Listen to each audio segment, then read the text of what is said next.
Hola, buenas. Soy Sofía Roch y hoy quería compartir con vosotros una parte, un poco del primer capítulo de este libro que estoy leyendo y quería compartir pues todas las cosas que estoy aprendiendo y que estoy descubriendo. Y el título de este libro es La Edad de los Milagros, de María Montessori, y realmente este libro es un auténtico milagro, empezando por cómo ha llegado a publicarse, porque aquí en el prefacio nos dice que la Fundación Montessori India está orgullosa de publicar por primera vez las lecturas que María Montessori dio en el año 1944 en Sri Lanka, lo que antes se llamaba Ceylon. El curso fue un curso intensivo de 3 meses y que fue impartido con su hijo como traductor, ¿vale? Y dice que estas lecturas fueron tomadas palabra por palabra.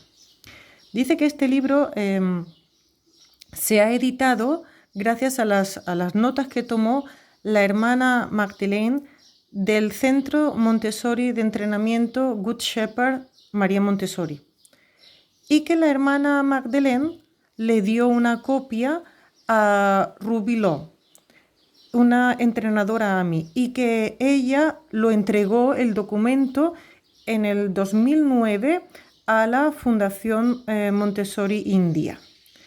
Cuando empezaron a verlo el documento, se dieron cuenta de que faltaban algunas lecturas.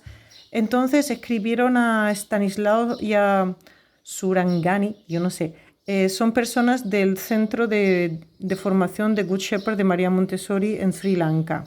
¿De acuerdo? Y después dice que las lecturas llegaron de una forma milagrosa. Habían escrito a Stanislas y a Surangani. Y ellos en el año 2013 fueron a Portland a un congreso internacional de Montessori en Estados Unidos. Y dice que en la conferencia una señora que ellos no conocían caminó hacia ellos y les ofreció un archivador con algunos papeles.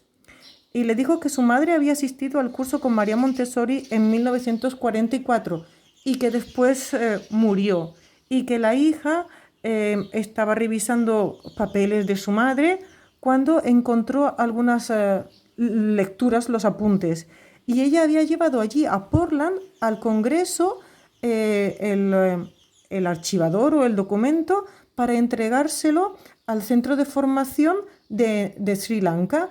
Y entonces dice que parece que el universo había decidido que era que la época para publicar ese libro había llegado. Este libro finalmente se ha publicado en octubre de 2019 en la India. Bien, pues voy a compartir con vosotros algunas de las cosas que estoy leyendo y que voy descubriendo. Perdonad si mi inglés no es perfecto, pero hago todo lo posible. El primer capítulo 1 dice la base científica de la pedagogía, y es la conferencia del miércoles 21 de junio de 1944. Y María Montessori nos dice que el método Montessori no es el resultado de ideas personales o de una concepción personal. Tampoco es el resultado de principios morales o religiosos.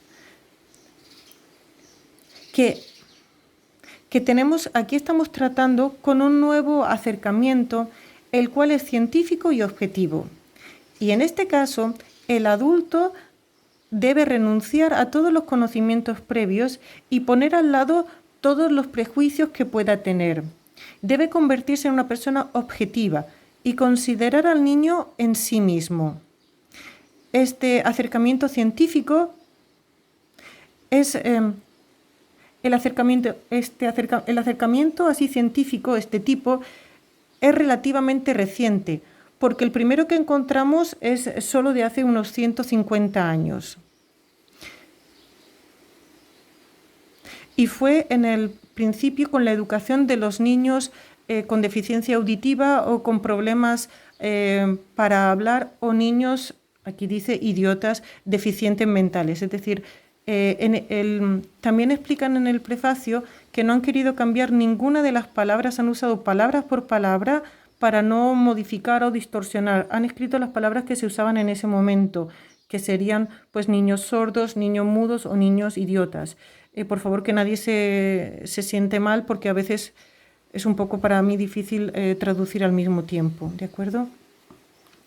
Entonces dice que los primeros estudios con este acercamiento científico, considerando al niño en ellos mismos, fue de hace unos 150 años con la educación de niños con deficiencia auditiva, problemas para hablar o con deficiencia mental. Y que aquí los principios de una educación clásica no eran suficientes. Tomando el caso de niños con deficiencia auditiva o problemas para hablar, por ejemplo, si uno no puede hablar, tú eres impotente. Si un niño no tiene la suficiente inteligencia para entenderte, aquí tú también eres impotente. Solo cuando uno se confronta con... igual que cuando uno se enfrenta a un niño recién nacido, a un bebé recién nacido. No importa lo inteligente que tú eres, hay un sentimiento de impotencia. En el tratamiento con este tipo de personas es necesario seguir una línea diferente de la que se ha tomado la pedagogía oficial. Es otro camino, un camino de paciencia y de investigación, donde el más pequeño logro alegra al corazón. No importa lo pequeño que haya sido el progreso. Y dice, igual que los niños recién nacidos, hay una etapa de gran dependencia. Mientras los recién nacidos no tienen voz para hablar o no tienen movimiento para expresarse ellos mismos y son la personificación de la impotencia en la vida, incluso en ese momento nosotros sabemos que dentro de cada niño hay una chispa de vida, una inmensa intensidad de un potencial para hacer todas esas cosas. Igual que en la persona deficiencia auditiva o con problemas para hablar, posee esa potencialidad para expresarse ellos mismos, para ser entendidos por los otros. Existe esa misma potencialidad que reside latente en todos los niños, en todos los recién nacidos normales. Es decir, aunque no hablen, aunque no se muevan los recién nacidos, todos sabemos perfectamente que existe ese potencial, que lo van a desarrollar, que está latente en los niños, en los bebés recién nacidos.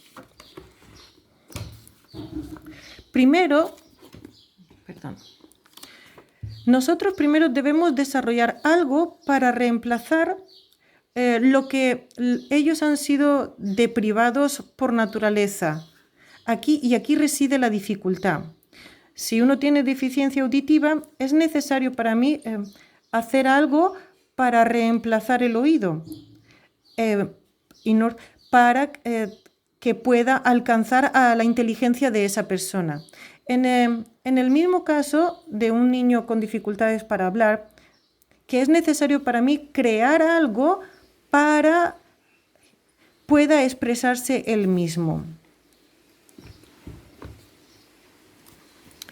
Es evidente en el caso que incluso el más brillante regalo de un adulto no es un aval, no es suficiente. Ejemplo, ser un gran orador nos sirve si la persona con la cual hablamos es sorda. En el mismo camino, la cultura más profunda de un filósofo no tiene ningún poder, ninguna validez, cuando se enfrenta a una persona con deficiencia auditiva. Nosotros debemos adoptar aquí otro procedimiento, el cual depende del sujeto que va a ser educado.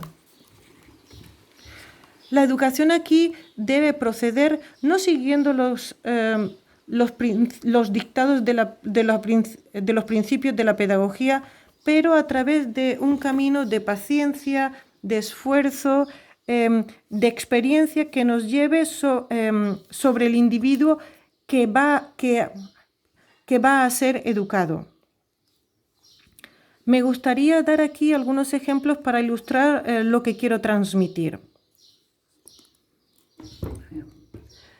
Un nuevo método empezó con un intento con el intento que fue hecho de educar a las personas con deficiencia auditiva y con problemas para hablar. Y esa persona era Pereira, en la escuela de París. En la escuela de París tuvo éxito por primera vez en ayudar a hablar a las personas mudas. Y en ese tiempo esto fue visto como un milagro. Y fue en esa escuela donde Rousseau recibió su inspiración. Él se dio cuenta de que había algo misterioso que necesitaba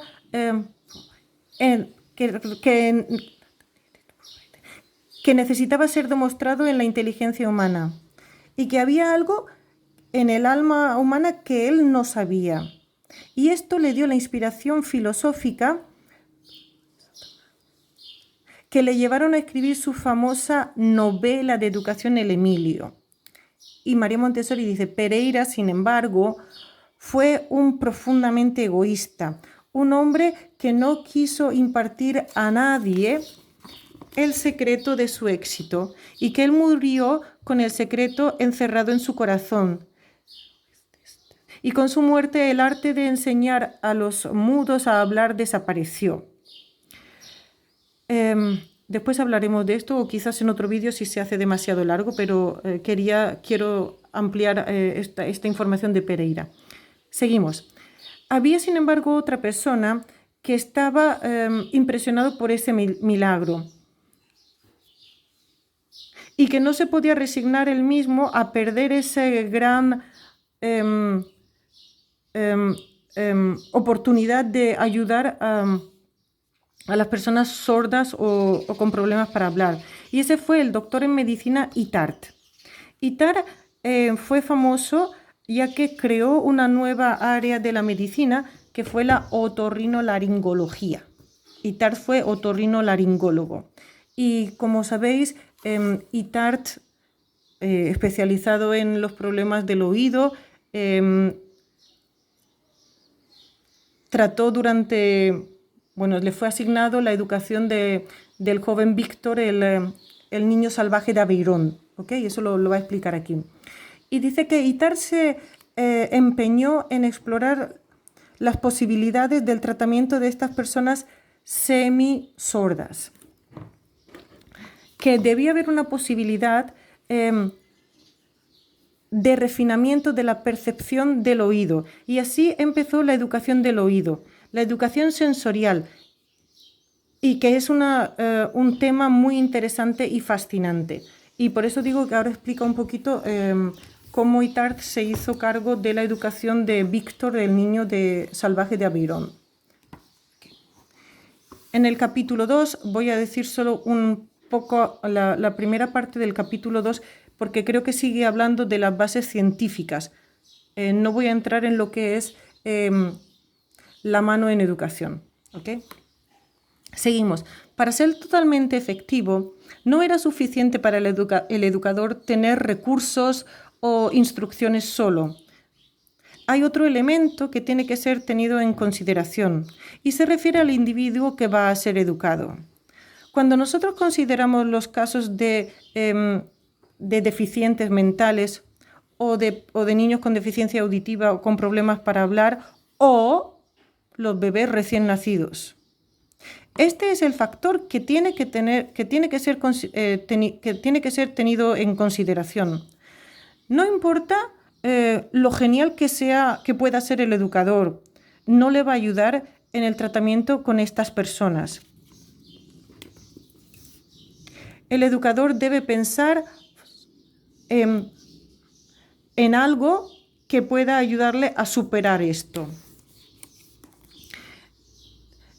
Esto es por lo que este nuevo camino de la educación, el niño se educa a sí mismo.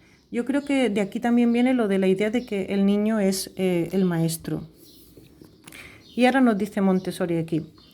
En ese tiempo había un gran amante de la humanidad que pasó a ser un maestro de escuela. Él estaba empeñado en hacer algo que pudiera aliviar la miseria de los niños deficientes mentales. En París había un hospital muy grande, no, el hospital más grande del mundo de niños deficientes mentales.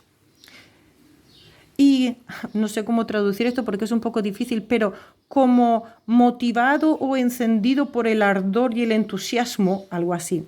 Este profesor de escuela quería redimir las vidas de estos niños que fueron abandonados en el hospital mental para el resto de sus vidas. Entonces el maestro de escuela, Seguin, fue al hospital y preguntó a las autoridades si él podía trabajar con los niños.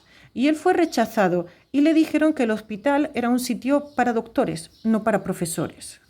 Pero esto también es una palabra un poco difícil para mí, pero algo como indomable o impasible o que no se dio por vencido, podríamos decir así, todo en esta palabra. El profesor de escuela volvió a la universidad y después de 5 años obtuvo su grado de doctor. Entonces él volvió al hospital y a las autoridades y preguntó y pidió ser admitido. Y esto muestra el gran amor que quemaba en su corazón para poder ayudar a esta clase de humanidad sin esperanza. Nos dice Montessori que algo nuevo no puede ser encontrado siguiendo los viejos pasos. Que el primer paso hacia algo nuevo es a veces considerado como loco por otras personas. Pero este profesor de niños inteligentes que se convirtió en doctor para educar a los niños deficientes fue el famoso hombre llamado Seguin.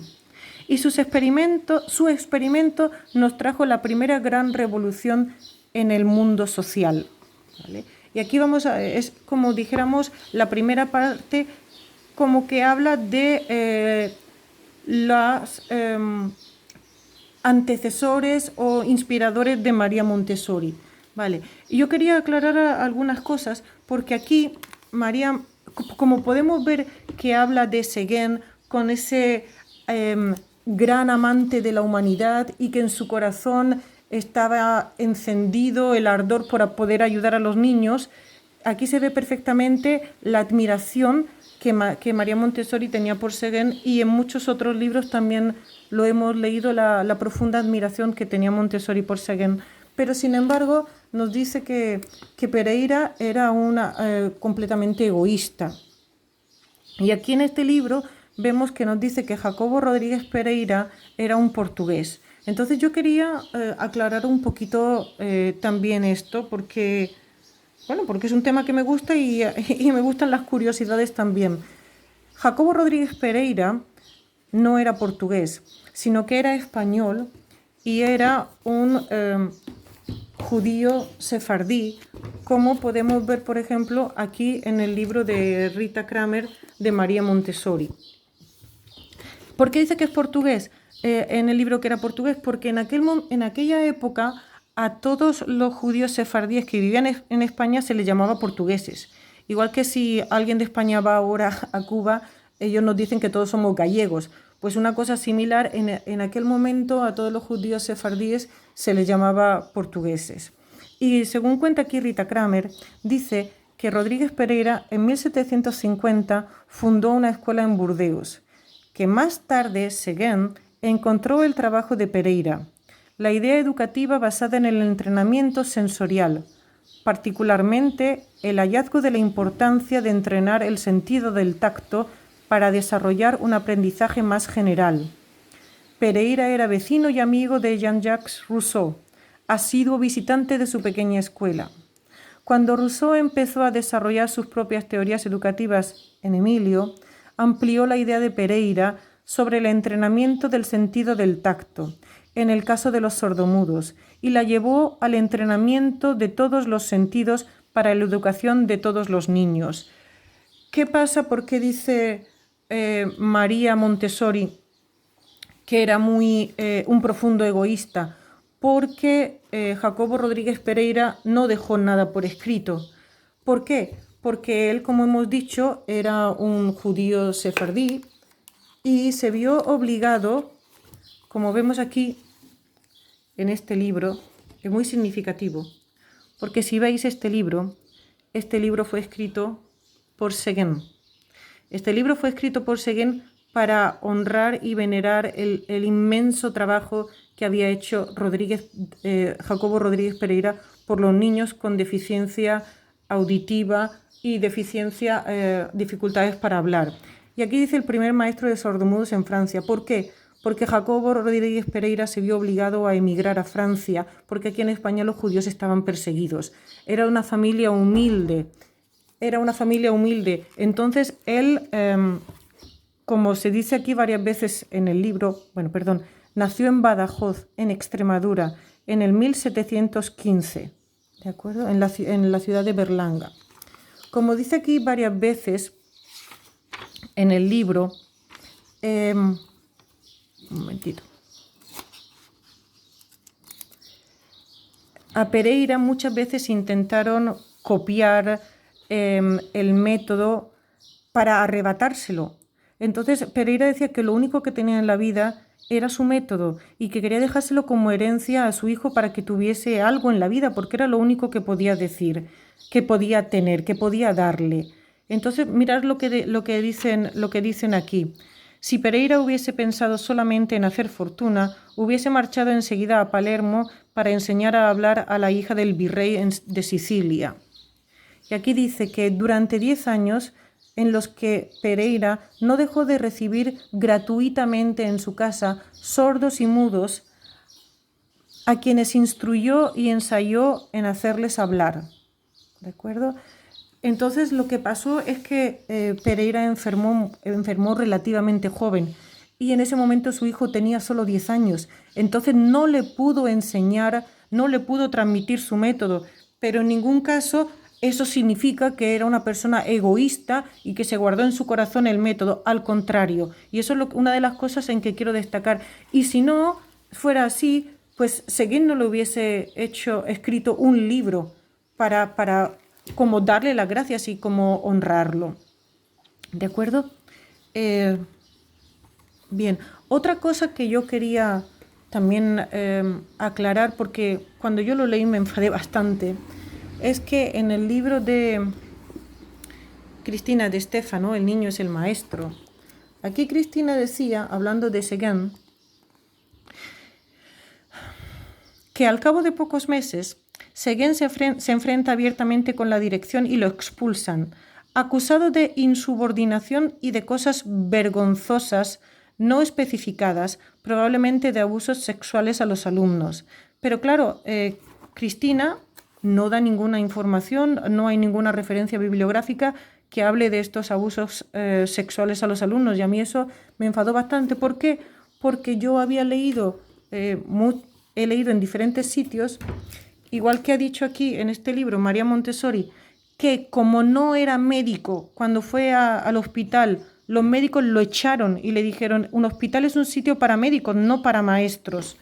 Aquí, como había leído en otro sitio, dice que en el prefacio, que habiéndose distinguido Seguin por sus opiniones republicanas, se concitó la hostilidad del príncipe presidente Luis Napoleón y decidió expatriarse para conservar su libertad de acción, y por eso en 1850 pasó a los Estados Unidos con su mujer y su joven hijo.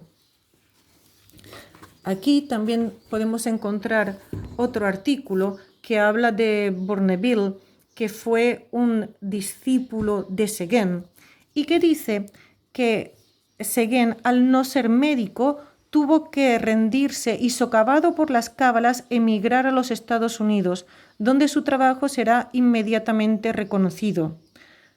Y bueno, y aquí dice que Bournonville recogió la herencia de estos dos pioneros y logró imponer la educación de los idiotas o los deficientes mentales. Entonces, a mí me gustaría en alguna ocasión ver dónde ha sacado la información Cristina de Stefano, pero en todos los libros que yo he ido leyendo fue el rechazo de Seguin, fue de los médicos lo rechazaron porque en un primer momento no era médico, era doctor, y también por sus ideas frente a Napoleón. Por eso emigró a Estados Unidos y no por supuestos abusos sexuales. Bien, y he hecho como un poco cutre, vamos a decir, bueno, bastante cutre, pero así como una línea del tiempo. Tenemos a Jacobo Rodríguez Pereira, del 1715, y Itard se inspiró en los trabajos de Pereira. Cuando Seguin volvió a la universidad para estudiar medicina, posteriormente fue discípulo de Itard, donde aprendió o empezó el trabajo con los niños con deficiencia auditiva. Más tarde, Bournonville encontró los trabajos de Seguin, trabajó con Seguin, Bournonville. Y aquí estaba lo que muchas veces no encontramos la pieza clave. María Montessori estuvo entre los años 1897 y 1898 en París estudiando con Bournonville, donde conoció los libros de Seguin y el trabajo de Seguin. Aquí nos dice también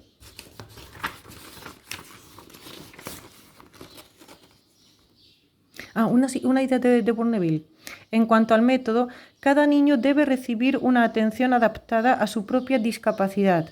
Asimismo, en términos de pedagogía, se reivindica la personalización del aprendizaje. No hay un programa establecido, todo se modula según los ritmos, las posibilidades de cada niño. Esto ya eran ideas de Bournonville, que había trabajado con Seguin. Bournonville, el tratamiento médico educativo, lo toma prestado del material educativo de Itard, que inventó para Víctor, ¿vale? Y es el auxiliar de la educación sensorial, muy a menudo material lúdico, es el auxiliar de la educación sensorial y del desarrollo de las funciones intelectuales. María Montessori obtuvo su beneficio y todavía se encuentra hoy en la mayoría de las escuelas preescolares. Y también toma prestado de Seguin su método de educación fisiológica, ¿vale? Y aquí nos dice que el servicio de Vitrés, el hospital de París más grande del mundo, que trataba a niños con deficiencia mental, no sobrevivió mucho después de la jubilación de Bournonville en 1905, volviendo a la rutina hospitalaria, y se cerró en 1920. Y aquí es donde encontramos pues la información de la pieza clave que nos dice que fue durante una pasantía que realizó en el servicio de Bournonville que María Montessori descubrió las obras de Itard y Seguin y escribió: hay que admitir que las meticulosas descripciones de Itard fueron los primeros intentos de la pedagogía experimental. Por mi parte, realicé mis primeras experiencias en Roma sobre los deficientes durante 2 años, según el libro de Seguin, y haciendo mi tesoro de los admirables intentos de Itard. Guiado por sus pruebas, diseñé y construí una gran cantidad de material. En las memorias de Itard vemos que medios muy cercanos a los solicitados por la pedagogía científica han logrado transformar a un individuo extrasocial hasta el punto de parecer a la vez sordomudo e idiota en un hombre que oye y comprende la lengua. Había anclado mi confianza. Dejé una actividad dedicada a los discapacitados para volver a estudiar las obras de Seguin y las de Itard. Sentí la necesidad de meditar sobre ellos. Copié sus escritos en italiano como lo habría hecho un benedictino. Esto lo hemos leído en otros libros también de Montessori.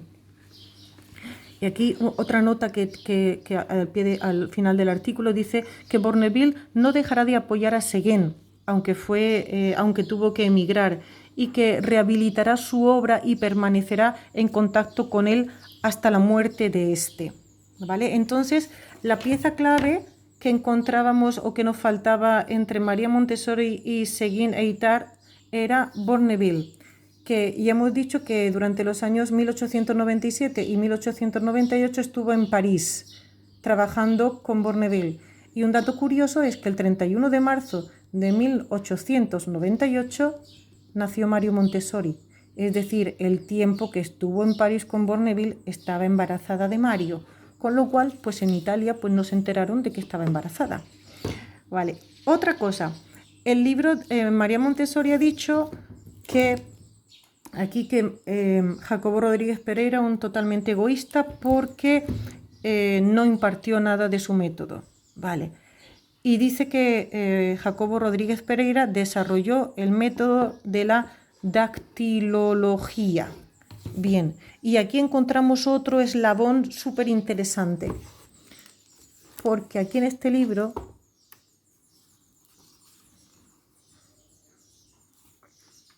vemos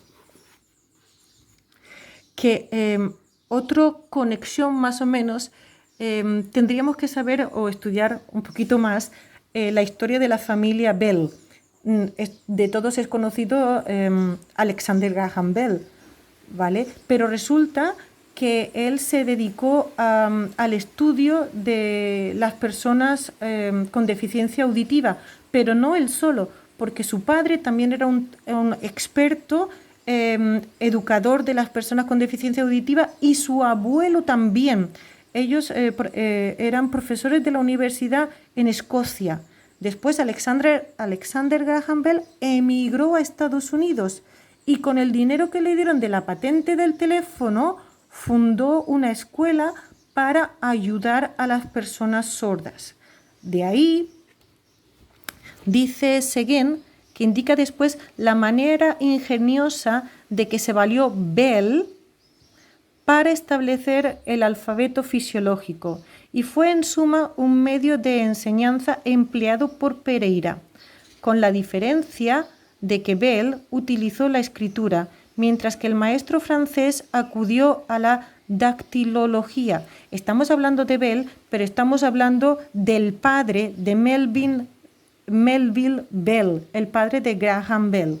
Y hablamos también de su abuelo, es decir, era toda la familia de expertos, profesores que ayudaban a las personas con deficiencia auditiva.